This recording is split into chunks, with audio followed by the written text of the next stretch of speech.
I think as a chef, you find the things that you're passionate about. I'm super passionate about keeping things authentic and learning from my elders and never wasting anything. My philosophy as a chef is to keep it local, seasonal, and traditional.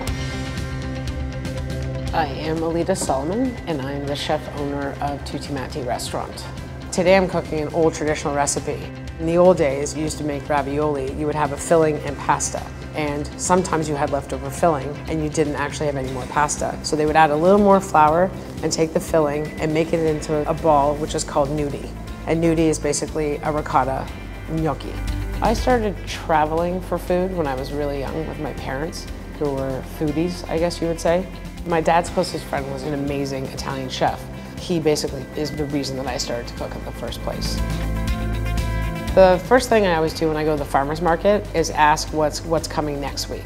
Because I know what I have in front of me is this week, but I want to know what's happening next week. I want to meet the people that are growing the stuff for us. You can't really operate a restaurant based out of a catalog. You sort of have to have those relationships. So for the sauce, we have heirloom tomatoes from Prince Edward County, fresh basil, olive oil, some fresh garlic, and a little bit of fresh ricotta cheese.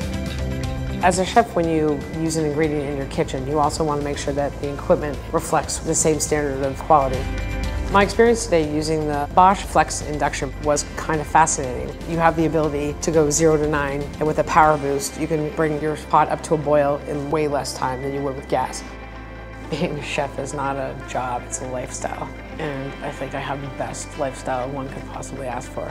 You get to do what you love all day long, and that's what the best part about being a chef is.